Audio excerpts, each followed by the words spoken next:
Fun. Welcome back. So, Apple is funny. It was trying to use my cell phone as a microphone, and the cell phone was in the other room, so I couldn't really use it as a microphone. Hello, technology. Love you so much. So, welcome back, and hopefully you can hear me this time. So yes, I'm coming to you a little bit later today. We are not good morning. We are good afternoon at this point, and uh, the reason that we are a little bit later today is because I was taking my daughter to the orthodontist. So the orthodontist saga that has been going on with us. Oh, okay, you can hear me. Yes, amazing. So the orthodontist saga that has been going on is my daughter has a lot of anxiety around them being in her mouth. So she has some trauma from a previous dentist when she was about 2 years old, and so that kind of stuck with her. And if you think you don't remember anything from the ages of 5 and before that, well, that is completely false, because you can remember things. You can cellularly imprint things even from generations before you, or past lives, if you believe in that. So yes, she's had a traumatic experience, so that has affected dentist visits. So when we went to the orthodontist and we got her braces on, she had a lot of anxiety over them being in her mouth for long periods of time.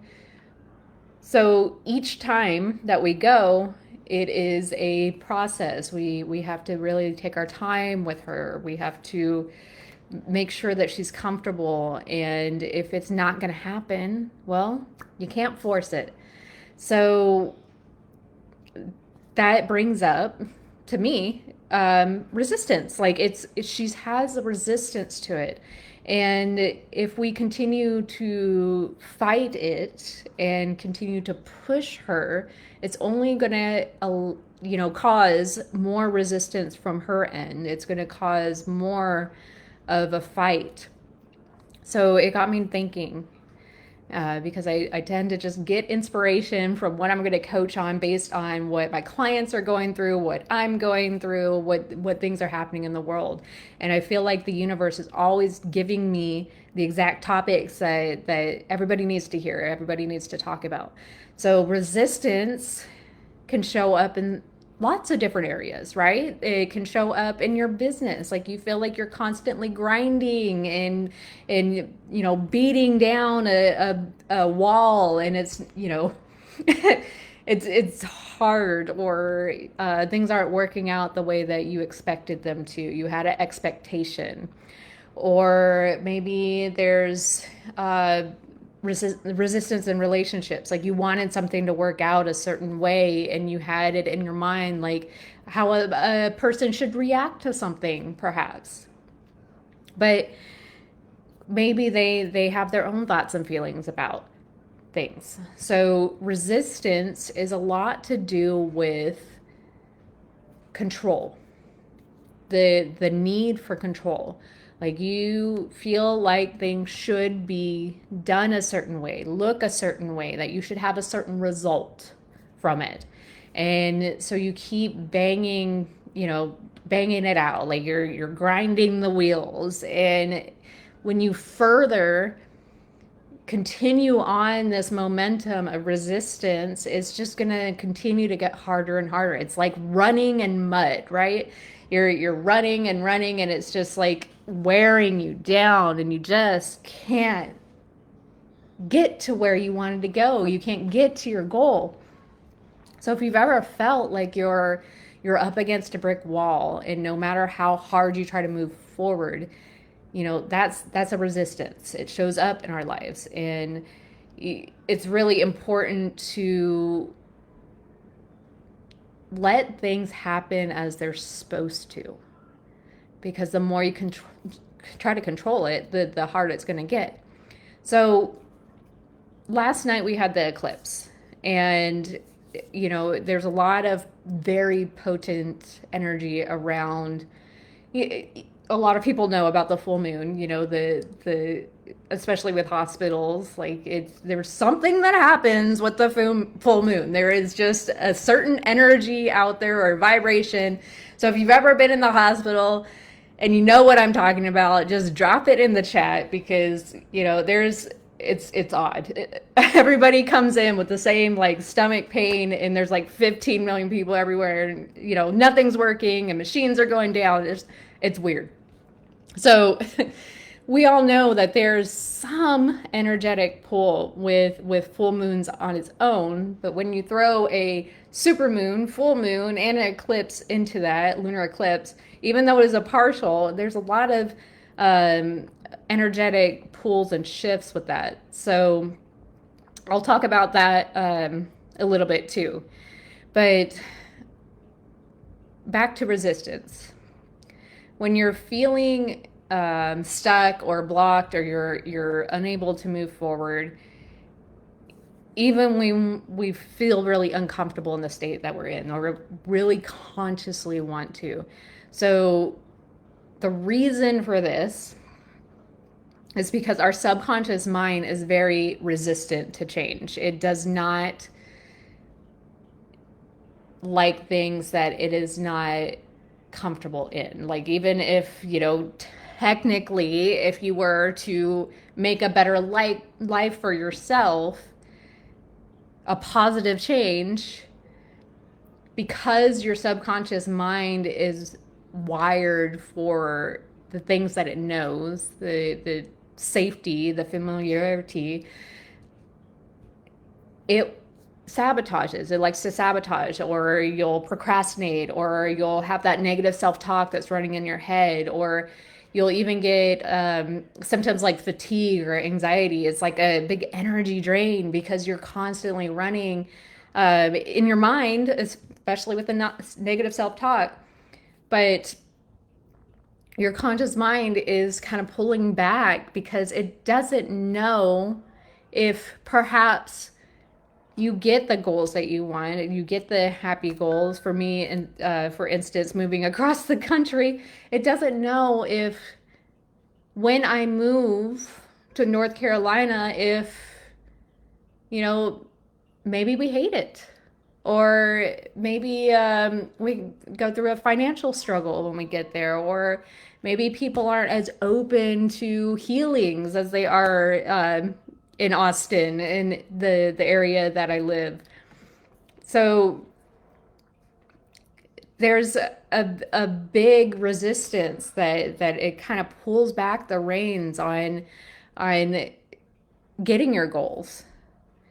So when you throw in the resistance that might be coming up for a lot of people right now with the eclipse further amplifies that.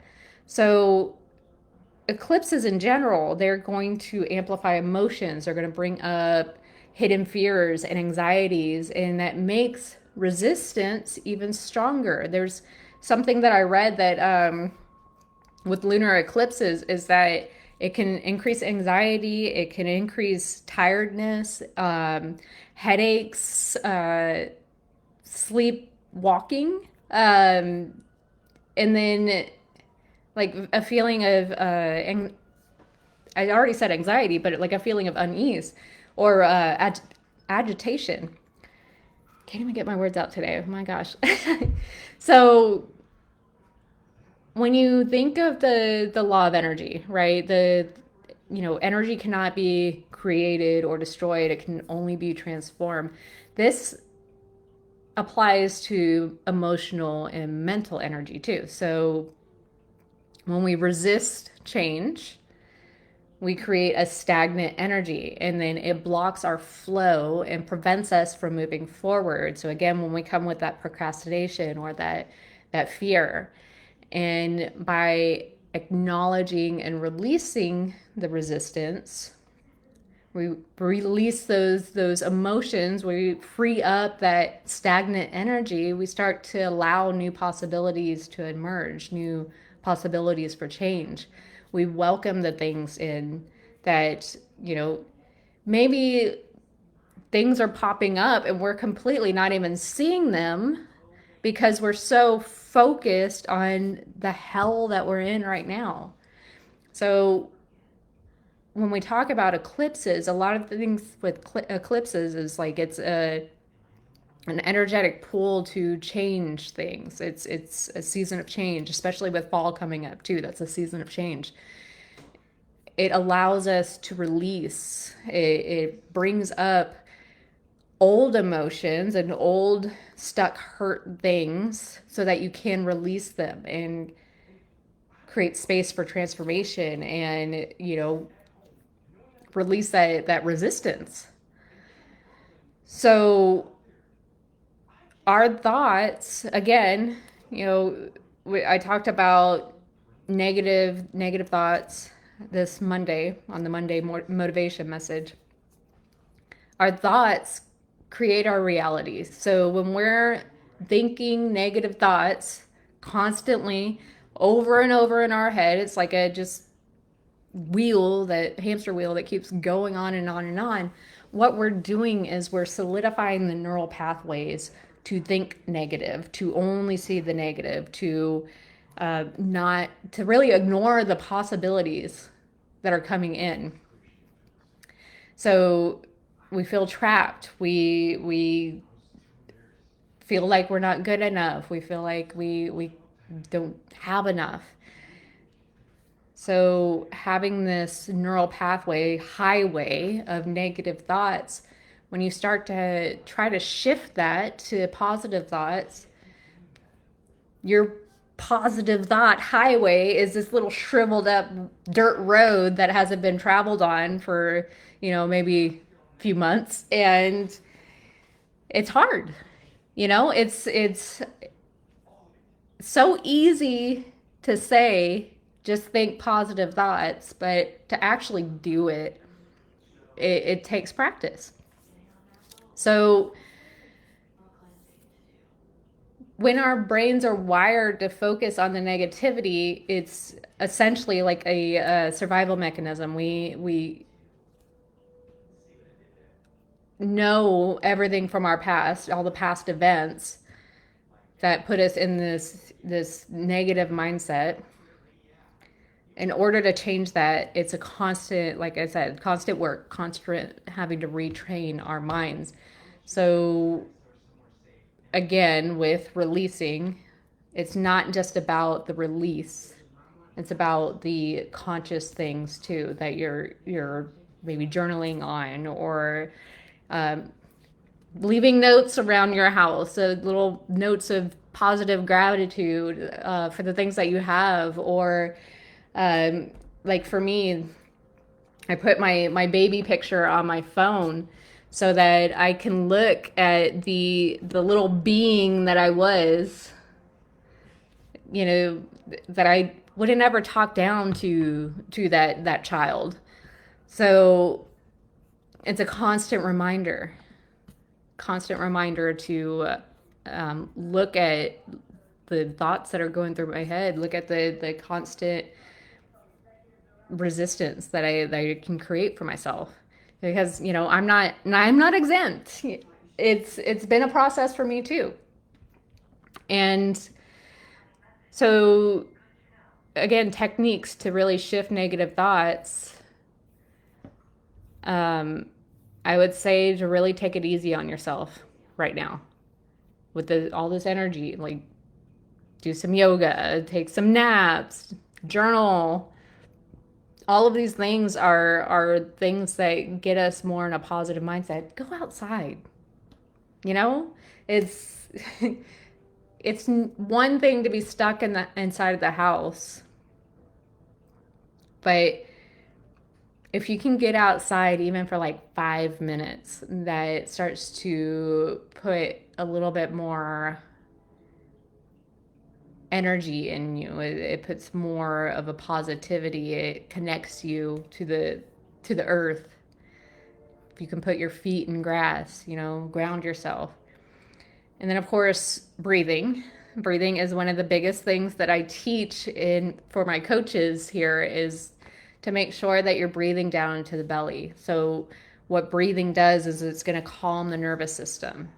So when we're constantly in this resistance and we can't see the way out and we're feeling stuck and we're talking down to ourselves, our nervous systems are shot and even can lead to adrenal fatigue. So with our nervous systems being shot, we're going to be low on energy, right?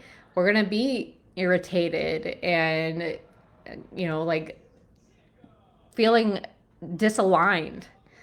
So breathing and breath work, even just slowing your breaths down to 4 counts in and out, does so much for the mind, body, soul connection. So what I would really do is take the time to identify and release the resistance. You can do that through my breath works. It allows transformation to unfold, and it's a normal part. Like, I just want you to know that resistance is a normal part of the human experience. You're not alone.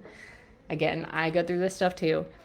But starting with small, actionable things to overcome that resistance, build momentum on it. So habit stacking, perhaps. Maybe when you're brushing your teeth, close your eyes while you do it and actually feel the bristles of the brush on your gums and on your teeth.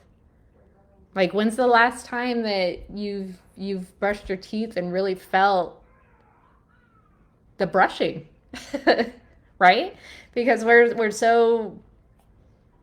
it's become conditioned. It's at the first, when we're first starting to brush our teeth, we're very consciously aware of the actual brush, but now it's become so unconscious that we don't even realize we're doing it or how long we've been doing it, or So start with small things. Every time you brush your teeth, feel your brush. Every time you go use the restroom, like maybe touch your fingers together and feel the fingertip ridges, or feel your breath down into your belly. And then once it starts to become unconscious or a routine thing that you do, then you start to calm down your nervous system. You start to come out of that resistance. You start to move past and move into action. So yeah, I hope some of that resonates for you. I know that I was a little all over the place with everything that I was talking about today, but I feel like it all relates to the time and now and all the energetic things that are going on in my life, and hopefully yours too, or hopefully not, right?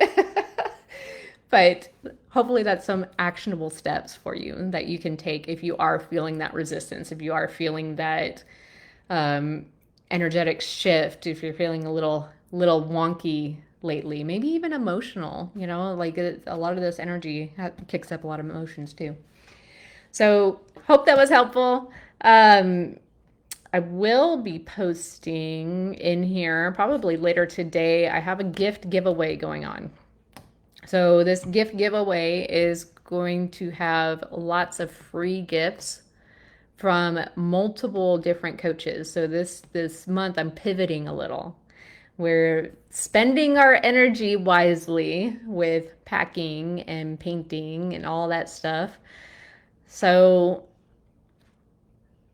instead of doing a summit, I'm doing just a gift giveaway. So it's essentially like the end of the summit where you get the free gifts anyway. So I encourage you to go pick those up, because everybody that contributed to the gift giveaway has very, very generous gifts and lots of very cool things that helps you in mental health and physical health and nutrition and workouts and business. We have quite a few business coaches on there that give their tips and tricks. So I encourage you to pick those up. I will post about it later. Thank you so much for spending your Wednesday 20 minutes with me. And sorry about the sound, but whatever. Technology. Love you all. Bye.